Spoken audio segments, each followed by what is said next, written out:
नमस्कार, खबरें अभी तक देख रहे हैं आप और मैं हूं आपके साथ नासिर कुरैशी। बात 24 की हो रही है, नेताओं की जुबान पर 24 का जिक्र है और अब वक्त है 24 की खबर का। 24 से जुड़ी हर एक बड़ी खबर इस वक्त आपके सामने। प्रधानमंत्री नरेंद्र मोदी ने कांग्रेस पर एक बड़ा हमला बोला है। उन्होंने कहा कि देश के नागरिक 2014 से पहले के दिन नहीं भूल सकते जब बड़े पैमाने पर घोटाले और भ्रष्टाचार हुआ करता था। आज गरीब को उसके हिस्से का पैसा सीधे उसके खाते में मिल रहा है। प्रधानमंत्री लगातार कांग्रेस को हर मंच पर घेरते नजर आते हैं। देश का नागरिक वो दिन भूल नहीं सकता जब 2014 से पहले घोटालों और भ्रष्टाचार का दौर था। गरीब का हक उस तक पहुंचने से पहले ही लूट लिया जाता था। आज गरीब के हक का पूरा पैसा सीधे उसके खाते में पहुंच रहा है। साथियों, सिस्टम से लीकेज रुकने का एक परिणाम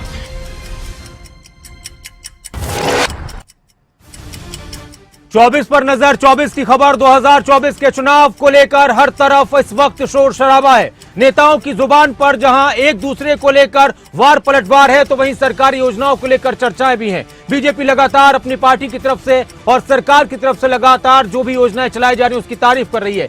अमित शाह अलीगढ़ पहुंचे और उन्होंने इस दौरान सरकारी योजनाओं की तारीफ करते हुए कहा कि प्रधानमंत्री मोदी ने गरीब कल्याण योजना के तहत करोड़ों गरीबों के घरों में गैस चूल्हा, बिजली, शौचालय, पीने का पानी, 5 किलो अनाज जैसी सुविधाएं दी हैं। मोदी जी ने गरीब कल्याण के क्षेत्र में करोड़ों गरीबों के घर में गैस का चूल्हा, बिजली, शौचालय, पीने का पानी, स्वास्थ्य की सुविधाएं, सारे गरीबों को 5 किलो अनाज और ढेर सारी सुविधाएं देकर इस बार 24 में लड़ाई एनडीए वर्सेस इंडिया, जो विपक्ष का गठबंधन उसके बीच में होगी। इंडिया गठबंधन को लेकर बहुत सारे सवाल सामने आ रहे हैं। इंडिया गठबंधन की एक बैठक मुंबई में होनी है। इस बैठक में आम आदमी पार्टी शामिल होगी नहीं होगी, इसको लेकर भी बातें निकलकर सामने आ रही थी। लेकिन अरविंद केजरीवाल ने साफ कर दिया है कि हम मुंबई में बैठक में जाएंगे, शामिल हो रहे हैं और जो भी रणनीति बनेगी उसको लेकर जल्दी बताया जाएगा। हालांकि बैठक में क्या कुछ खास रहेगा ये तो बाद में पता चलेगा, लेकिन फिलहाल आम आदमी पार्टी इसको लेकर काफी उत्साहित नजर आ रही है। लेकिन इसी बीच एक चर्चा और चल रही है सियासी गलियारों में कि एक तरफ कांग्रेस और आम आदमी पार्टी इंडिया गठबंधन में साथ में है, तो दूसरी तरफ दोनों ही पार्टियां एक दूसरे पर वार पलटवार में लगी हैं। दोनों ही पार्टियों के नेता, चाहे वो दिल्ली की बात हो चाहे छत्तीसगढ़ की बात हो, इस तरह से कैसे समीकरण बनेंगे ये एक बड़ा दिलचस्प पहलू है। और एमपी में आपने तो जाएंगे मुंबई में, जो भी बनेगी रणनीति आप लोगों को बताएंगे।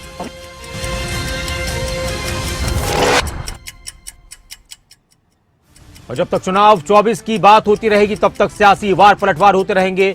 बीजेपी नेता सांसद अश्विनी चौबे ने कांग्रेस पर जोरदार हमला बोलते हुए राहुल गांधी पर निशाना साधते हुए उनको डांसर तक कह दिया। उन्होंने कहा कि ये जो लेह में डांस कर रहे हैं इनको किसानों से कोई मतलब नहीं। राहुल गांधी मटर को दाल बोलते हैं, मिर्च को मूली बोलते हैं। किसान तो नरेंद्र मोदी के साथ हैं, इनको तो बस दूध रोटी खाओ और डांस करने ले जाओ, बस यही इनका कार्यक्रम है। मंत्री हैं बीजेपी सरकार में, एनडीए सरकार में केंद्रीय मंत्री अश्विनी कुमार चौबे, और उन्होंने रोजगार मेले का आयोजन किया था, वहां पर पहुंचे थे। इस दौरान उनकी तरफ से बयान दिया गया, राहुल गांधी पर जमकर निशाना साधा गया। उनकी तरफ से बेरोजगारों को नियुक्ति पत्र बांटे जा रहे थे। इस दौरान पत्रकारों से जब बात हो रहे थे तो 24 की बात भी होगी, और जब 24 की बात होगी तो बीजेपी नेताओं की जुबान पर कांग्रेस और राहुल गांधी का जिक्र होगा और कांग्रेस नेताओं की जुबान पर बीजेपी और प्रधानमंत्री मोदी का जिक्र होगा।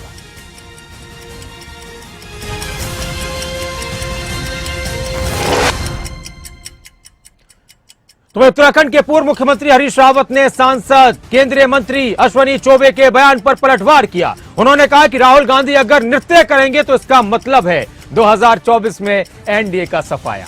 बात यहां तक पहुंच चुकी है, डांसों तक पहुंच चुकी है। राहुल गांधी आजकल लेह लद्दाख के दौरे पर हैं। इस दौरान उन्होंने चीन को लेकर सरकार पर निशाना साधा और कहा कि चीन ने हमारी जमीन पर कब्जा किया है, लोगों ने बताया है।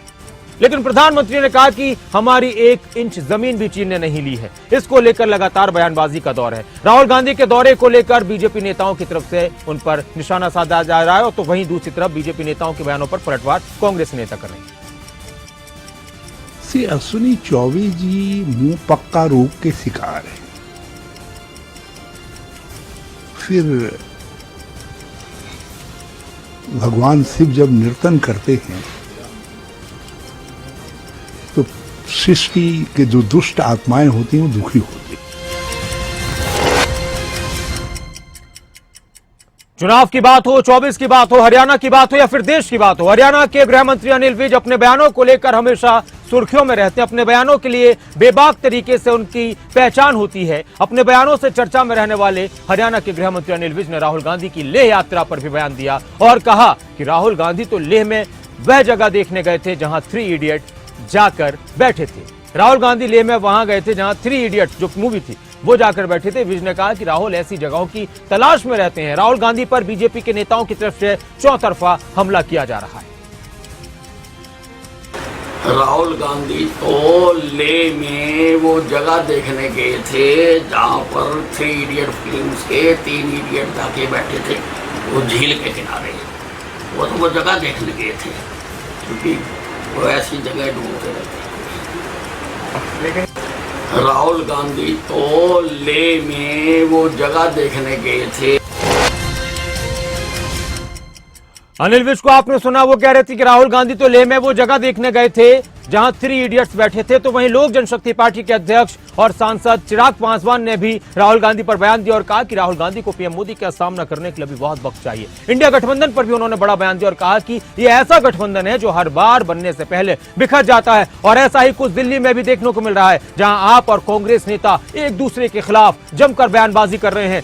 रोहतक पहुंचे थे चिराग पासवान, बीच में ये एनडीए से अलग हो गए थे लेकिन फिर से एनडीए के साथ में आ चुके हैं और अब इनका कहना है कि हम मजबूती के साथ एक बार फिर से एनडीए की सरकार बनाएंगे।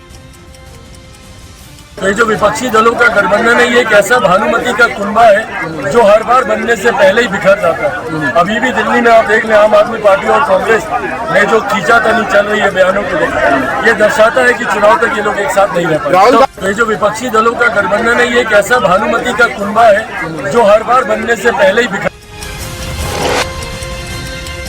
तो इंडिया गठबंधन पर सवाल उठाए चिराग पासवान ने और कहा कि ऐसा गठबंधन है जो बनने से पहले बिखर जाता है, खत्म हो जाता है। लोक जनशक्ति पार्टी के अध्यक्ष चिराग पासवान ने राहुल गांधी पर भी निशाना साधा, पीएम मोदी की तारीफ की। राहुल गांधी इन दोनों पार्टी को मजबूत करने के लिए और 2024 में जीत हासिल करने के लिए पूरी मेहनत कर रहे हैं, लेकिन इसको लेकर लोक जनशक्ति पार्टी के अध्यक्ष चिराग पासवान ने कहा कि राहुल गांधी को अभी और मेहनत करनी चाहिए क्योंकि पीएम मोदी के सामने उन्हें आने में अभी लंबा समय लगेगा। चिराग पासवान लगातार अपने बयानों को लेकर सुर्खियों में रहे हैं। एनडीए को लेकर भी उनका रिश्ता था, वो बीच में टूट गया था। उनके जो पिता थे स्वर्गीय रामविलास पासवान, वो हमेशा चर्चा में रहते थे। उनको राजनीति का मौसम वैज्ञानिक कहा जाता था। उनको पता चल जाता था कि किसकी सरकार आने वाली है और अगले चुनाव में किसके साथ जाना है। अब चिराग पासवान ने एनडीए के साथ फिर से अपना रिश्ता कायम किया है और एनडीए की सरकार बनाने की बात कही है, लेकिन उनके जवान बयान पर भी राहुल गांधी का जिक्र था।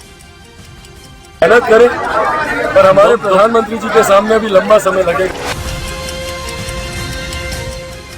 दावे सबके हैं, बातें सबकी हैं, जीत सबकी होगी ये सभी कह रहे हैं, लेकिन जीत तो किसी एक पार्टी की होगी। लेकिन 2024 को लेकर हरियाणा के कैबिनेट मंत्री चौधरी रणजीत सिंह ने भी अपनी भविष्यवाणी कर दी है। इस बार फिर से मोदी ही प्रधानमंत्री बनेंगे। हालांकि ये बात तो प्रधानमंत्री मोदी ने खुद कहा। लाल किले की प्राचीर से प्रधानमंत्री नरेंद्र मोदी ने कहा था कि मैं फिर से आऊंगा। हम शिलान्यास भी करते हैं, उद्घाटन भी करते हैं। चौधरी रणजीत सिंह ने भी ये कहा कि वो मोदी जी की नीतियों से, उनके काम से प्रभावित होकर ही सरकार में शामिल हुए। वो कभी बीजेपी में जाएंगे नहीं जाएंगे उसको लेकर वो कहते हैं कि ये तो भविष्य में वक्त बताएगा कि क्या होना है, लेकिन उन्होंने एक बात कह दी कि फिर प्रधानमंत्री मोदी बनेंगे।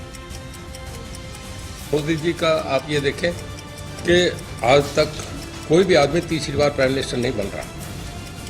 इंदिरा गांधी जी भी 70 में एक बार चुनाव हार गई थी। अब ये तीसरी बार होगा कि कोलिशन गवर्नमेंट रही, यूपी आया, एनडीए आया, कोई 20 पार्टी की थी, कोई 11 पार्टी की थी। और हरियाणा के कैबिनेट मंत्री चौधरी रणजीत सिंह निर्दलीय चुनाव जीते थे, सरकार को सपोर्ट किया, उसमें वो मंत्री बने। इससे पहले वो कांग्रेस में हुआ करते थे और कांग्रेस को लेकर अक्सर उनके बयान सामने आते हैं। उन्होंने ये भी कहा कि सत्ता पक्ष के लिए हमेशा ही विपक्ष को घेरने के लिए गुटबाजी अहम मुद्दा रहा है। अब इसी मामले को लेकर कैबिनेट मंत्री ने कांग्रेस पर कटाक्ष किया और कहा कि दुर्भाग्यपूर्ण है कि कांग्रेस आपस में ही लड़ रही है। उन्होंने कहा कि कांग्रेस की रिवायत आपस में लड़ना है। मैं कांग्रेस में रहा हूं बहुत लंबे समय। कांग्रेस में एक दुर्भाग्यपूर्ण बात यह है कि आपस की लड़ाइयाँ बहुत होती है। कल तो वहाँ थी हुड्डा साहब की, आज भिवानी में हो रही है। आज वहाँ किरण रैली कर रही हैं, किरण चौधरी, और वहाँ वो आपके वो जा रहे हैं, शैलजा भी जा रही है, और अपने शमशेर सिंह सुरजेवाला जा रहे हैं। हमें कुछ करने की जरूरत नहीं, वही एक दूसरे को माइनस प्लस कर रहे हैं। वो जो कांग्रेस का अगर 50 का ग्राफ है तो उसे 45। बात विपक्ष की या पब्लिक के बीच की कांग्रेस की गुटबाजी पर कई बार सवाल उठते हैं, कई बार चर्चा होती है, लेकिन कांग्रेस के नेता इसे अपनी पार्टी की खूबसूरती बताते हैं। उनका कहना होता है कि हमारी पार्टी में सभी नेता कांग्रेस को मजबूत करने की कोशिश में लगे हैं। कांग्रेस विधायक शमशेर सिंह गोगी ने भी चौधरी रणजीत सिंह की बात का जवाब दिया और कहा कि अलग अलग कार्यक्रम करके कांग्रेस के नेता कांग्रेस को मजबूत कर रहे हैं। इसमें बुराई क्या है? इसमें कांग्रेस का फायदा जरूर होगा। चारों कोनों में संघर्ष होगा तो लोग जुड़ेंगे। वहीं उन नेताओं को भी ध्यान रखेंगे जो सिर्फ सत्ता के लिए पार्टी से जुड़ रहे हैं, क्योंकि ऐसे नेता सिर्फ सत्ता के लिए इधर उधर पार्टी बदलते रहते हैं। इसमें कोई बुराई नहीं है। सभी नेता अगर इकट्ठे ही घूमते रहेंगे तो बहुत कम एरिया कवर होगा। सब अलग अलग मेहनत कर रहे हैं, कांग्रेस को ही मजबूत कर रहे हैं। कार्यक्रम कोई भी हो तो कांग्रेस के झंडे के नीचे ही हो रहा है और कांग्रेस को ही मजबूत किया जा रहा है। और हेल्थी संघर्ष जो है उसमें कोई बुराई नहीं है और ये कांग्रेस में सदा से चलता है। इसमें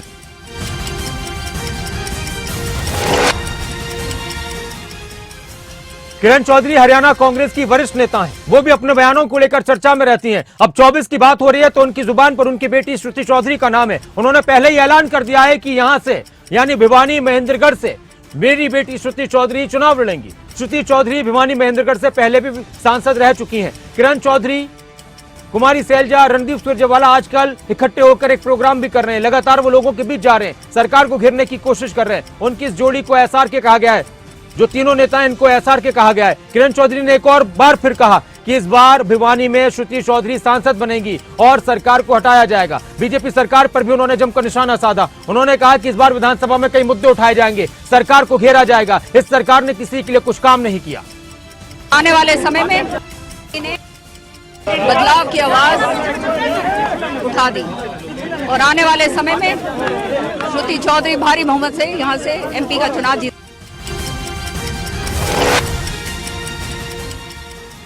अगले साल होने वाले लोकसभा और विधानसभा चुनाव को लेकर कांग्रेस अपनी पूरी कोशिश में जुटी हुई है। हरियाणा में लोकसभा भी चुनाव है, विधानसभा का चुनाव भी है। एक तरफ हुड्डा गुट तो दूसरी तरफ एसआर के। अब कांग्रेस के नेताओं से कहेंगे कि भाई गुटबाजी है, वो कहेंगे कोई गुटबाजी नहीं, सब चारों कोनों में कांग्रेस को मजबूत कर रहे हैं। लेकिन यह बात क्लियर है कि जिन कार्यक्रमों में भूपेंद्र सिंह हुड्डा जाते हैं, उनके और साथी जाते हैं, उसमें एसआर के और उनसे जुड़े लोग नजर नहीं आते। एसआर के की टिकड़ी यानी सैलजा, किरण, रणदीप जनता की आवाज उठाने के लिए वो लगातार आवाज अपनी बुलंद कर रहे हैं और ये भी कहा जा रहा है कि इसी बहाने शक्ति प्रदर्शन कर रहे हैं। किरण चौधरी के नेतृत्व में भिवानी में विशाल जन विरोध प्रदर्शन किया गया। इसमें रणदीप सुरजेवाला तो तबियत खराब होने की वजह से नहीं पहुंचे, लेकिन कुमारी सैलजा पहुंचे और उन्होंने बीजेपी पर जमकर निशाना साधा और कहा कि मोदी सरकार को उखाड़ फेंकेंगे। में केवल एक जज्बा है कि मोदी सरकार को केंद्र में उखाड़ कर फेंके। हमारे नेता राहुल गांधी जी और हमारे अध्यक्ष खड़गे जी के नेतृत्व में। अब हरियाणा में कांग्रेस नेता भूपेंद्र सिंह हुड्डा की तरफ से एक और नई बात कही गई है। नया नारा दिया है कि विपक्ष ही विकल्प है। हिसार में रैली के दौरान उन्होंने लोगों को संबोधित करते हुए बहुत सारे ऐलान किए। उनका कहना है कि जनता कांग्रेस को विकल्प के तौर पर देखेगी। हरियाणा के पूर्व मुख्यमंत्री भूपेंद्र सिंह हुड्डा ने कहा कि एक बार फिर से 2024 में हमारी सरकार बनेगी और जनता के सामने यही विकल्प है। विपक्ष आपके समझ का हमारा कार्यक्रम था और वो इतना हजूम था, इतनी भीड़ थी वहाँ, वो देखकर उसको कार्यक्रम का नाम ही बदल गया। विपक्ष आपके समक्ष नहीं रहा, वो अब आपके समक्ष विकल्प हो गया। हमारे को विकल्प में बदल दिया। 36 बरादरी का हर वर्ग से हिसार में इससे बड़ी कभी रैली हुई नहीं होगी। लोगों का बड़ा भारी जोश था और ये एक संकेत है कि आने वाला समय जो है वो कांग्रेस पार्टी की तरफ लोगों ने आस्था जताई है और बीजेपी जेजेपी से छुटकारा है।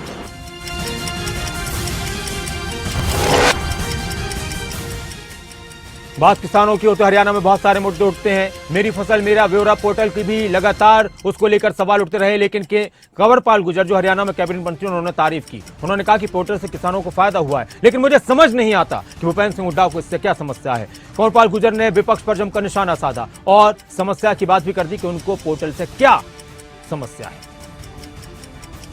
देखिए, पोर्टल एक बहुत अच्छी व्यवस्था है। उसमें क्या है कि कोई भी कंप्लेंट आपने करनी है। अब जैसे उन्होंने मेरी फसल मेरा ब्यौरा की बड़ी आलोचना की। अब पहले क्या था कि किसान शिकायत करता था कि भाई पटवारी मेरे खेत में गया नहीं, पटवारी ने जो मेरी फसल थी वो लिखने की बजाय कुछ और लिख दी, या मेरा खाली था तब भी उसने लिख दिया, या और भी कुछ इस प्रकार की शिकायतें थी। पोर्टल क्या है कि मैंने अपने आप लिखी मेरी फसल क्या है, मतलब किसी ने लिखी नहीं है। उसके बाद चेक होगी, मैं कह रहा कि मेरे इस खेत में गन्ना है, इस खेत में मेरे धान है, इस खेत में मेरी फलानी चीज़ है, इस खेत में मेरी फलानी चीज़ है। मैं स्वयं मालिक हूँ, मैं स्वयं लिख रहा। हाँ, अगर किसी को हरियाणा में 2024 के चुनाव को लेकर आम आदमी पार्टी ने भी कमर कस लिया। आम आदमी पार्टी के नेता लगातार हरियाणा में प्रदर्शन करते नजर आते हैं, प्रेस कॉन्फ्रेंस करते हैं, सरकार को घेरते हैं, कांग्रेस को भी घेरते हैं और कहते हैं कि हम यहां पर अपने आप को साबित करेंगे। जैसा काम दिल्ली में कर रहे हैं, पंजाब में कर रहे हैं, वैसा हरियाणा में भी करेंगे। हरियाणा के कैबिनेट मंत्री चौधरी रणजीत सिंह ने कहा कि आम आदमी पार्टी की आज तक कोई सीट नहीं आई, वो हरियाणा में कैसे बढ़ेंगे। और लगातार आम आदमी पार्टी की इन्हीं बातों को लेकर विरोधी पार्टियों के नेता उन पर सवाल उठा रहे हैं, उन पर निशाना साध रहे हैं। मैं नहीं मानता आम आदमी पार्टी ने कुछ डिलीवर कराने। हरियाणा के लोग, मैंने आपसे बताया, देश को लीड करता है हरियाणा जब भी करता है। हरियाणा कभी भी, देखिए, नेशनल पार्टी से बाहर नहीं गया। कभी एक रीजनल पार्टी का समय था जब चो देवीलाल थे या चो बंसीलाल थे, तब रीजनल पार्टी चली है। उसके बाद हमेशा हरियाणा नेशनल पार्टी के साथ खड़ा रहा है। केजरीवाल जी की पार्टी का कभी आज तक असर नहीं है। केजरीवाल जी को बनने तो बहुत साल हो गए, हरियाणा में आज तक कोई सीट ही नहीं आई उनकी। कांग्रेस के एक और बड़े नेता हैं दिग्विजय सिंह, मध्य प्रदेश के मुख्यमंत्री रह चुके हैं। उनकी तरफ से भाजपा पर आरोप लगाया गया कि भाजपा नू जैसे हालात मध्य प्रदेश में करना चाहती है। अनिल विज ने दिग्विजय सिंह के इस बयान पर कड़ी प्रतिक्रिया देते हुए कहा कि अभी नू दंगों की सच्चाई बाहर आना बाकी है।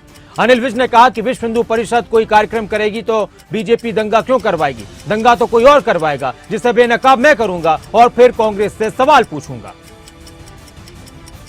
अभी तो दंगे की सच्चाई बाहर आना बाकी है और इनकी मति भ्रष्ट हुई है। विश्व हिंदू परिषद कोई कार्यक्रम कर रही होगी तो बीजेपी दंगा क्यों कराएगी, दंगा तो कोई और ही कराएगा और उसको करूंगा बेनकाब, फिर पूछूंगा कांग्रेस से सवाल।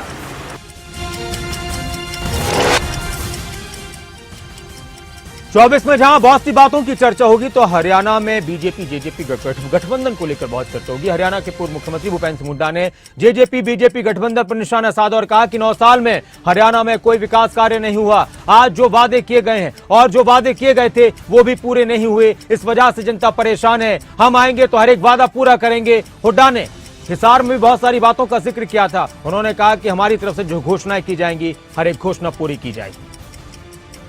कहते हैं किसान की आमदनी हम दुगनी कर देंगे 2022 तक, कभी कहते हैं हर व्यक्ति को हम छत दे देंगे 2022 तक, हर किस्म से, और किसान को हम पूरा MSP देंगे। और ये सारे वायदे झूठे निकलते रहे उनके। कभी कहते हैं 15-15 लाख रुपए देंगे हम, और ये जो है जेजेपी घोषणा पत्र में था 5100 रुपये हम पेंशन करेंगे, ये करेंगे वो करेंगे, सब खोखले निकले। अपने बयानों, अपनी बहस और अपनी डिबेट्स की वजह से मशहूर कन्हैया कुमार, जो पहले लेफ्ट में हुआ करते थे, अब कांग्रेस के नेता हैं और कांग्रेस वर्किंग कमेटी में उनको शामिल किया गया है। हरियाणा के गृह मंत्री अनिल विज ने कन्हैया कुमार की CWC में शामिल होने पर तंज कसा और कहा कि खून से खून मिल जाता है। कन्हैया कुमार भी टुकड़े टुकड़े गैंग के नारे लगाता था और कांग्रेस ने भी देश के टुकड़े टुकड़े किए हैं, इसलिए इनका ब्लड ग्रुप एक है। विज ने कांग्रेस को हत्यारी कांग्रेस करार देते हुए कहा कि लाखों लोगों का कत्ल हुआ, करोड़ों लोग बेघर हो गए, महिलाओं की अस्मत के साथ खिलवाड़ हुआ, ये सब देश विभाजन के समय पर हुआ। खून से खून मिल जाता है, ब्लड ग्रुप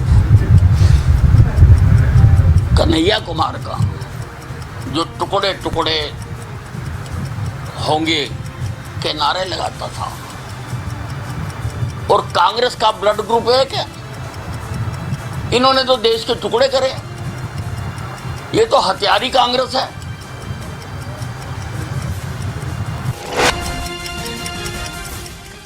बीजेपी के नेता कांग्रेस पर जमकर बरसते हैं, कांग्रेस के नेता बीजेपी पर जमकर बरसते हैं। बीजेपी के नेता कहते हैं कि कांग्रेस ने देश को बर्बाद किया, कांग्रेस के नेता कहते हैं कि बीजेपी ने देश को बर्बाद किया। लेकिन इंडियन नेशनल लोकदल पार्टी के नेता अभय चौटाला कह रहे हैं कि ये बीजेपी और कांग्रेस दोनों मिले हुए हैं। उन्होंने कांग्रेस बीजेपी पर कटाक्ष करते हुए कहा कि ये दोनों पार्टियां मिली हुई हैं, इन दोनों पार्टियों ने मिलकर प्रदेश को खत्म किया और खत्म करने में लगे हुए हैं। अभय चौटाला अपनी परिवर्तन यात्रा के दौरान लोगों के बीच पहुंच रहे हैं और उनका कहना है कि अब चश्मे से साफ दिख रहा है कि परिवर्तन आने वाला है। विपक्ष कहाँ है? आप अकेले ही बोलते हैं। कांग्रेस और भाजपा आपस में मिली हुई है, ये दोनों मिलकर के प्रदेश को खत्म करने में लगे हुए हैं। प्रधानमंत्री 15 आदमी जब घमंड से कोई बात करता है तो मान के चलो उसका घमंड हर हालत में टूटता है। ये लोगों ने तय करना है कि अगली सरकार किसकी बननी है। ये कहने से किसी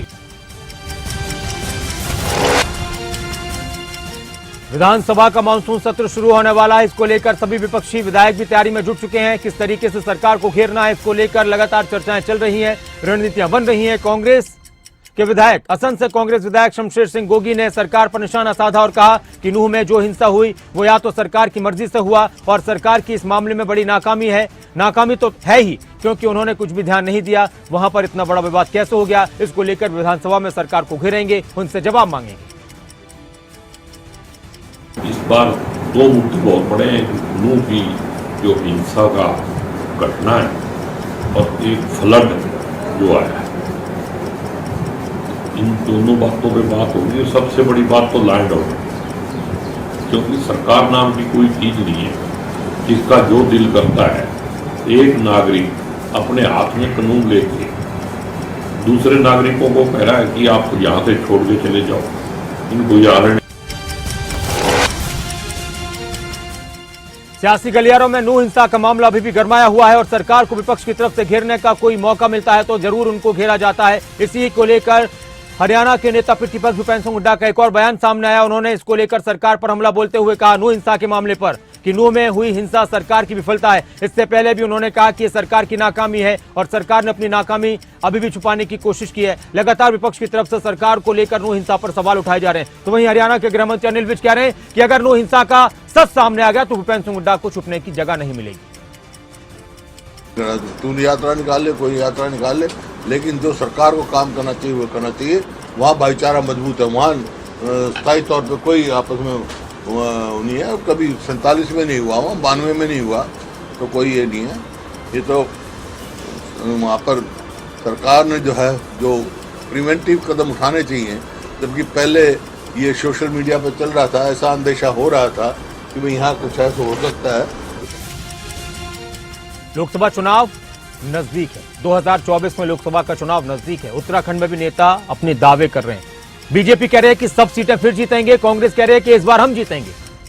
और अब उत्तराखंड के पूर्व मुख्यमंत्री कांग्रेस के नेता हरीश रावत ने फिर से भी दावा किया है कि हम अपनी बातों को लेकर जनता तक जाएंगे, जनता को अपनी तरफ करने की कोशिश करेंगे। विपक्ष के रूप में कांग्रेस भी न्याय और स्वाभिमान यात्रा के जरिए अपना वोट बैंक बढ़ाने की कोशिश करेगी और कर रही है। साथ ही राज्य और केंद्र की विफलताओं को जनता के सामने लाने की कोशिश कर रहे हैं। ऐसे में कांग्रेस के वरिष्ठ नेता और उत्तराखंड के पूर्व मुख्यमंत्री हरीश रावत एक बार फिर से भाजपा और आरएसएस पर गंभीर आरोप लगाते नजर आए। एक तरफ जहां सरकार का यह कहना है, बीजेपी का यह कहना है कि हम जिस तरह से उत्तराखंड के विकास के लिए काम कर रहे हैं, इससे पहले कोई काम नहीं हुआ, लेकिन हरीश रावत का कहना है कि हम जनता के सामने बीजेपी की विफलताओं को लेकर जा रहे हैं और जनता हमारी बातों को सुन रही है।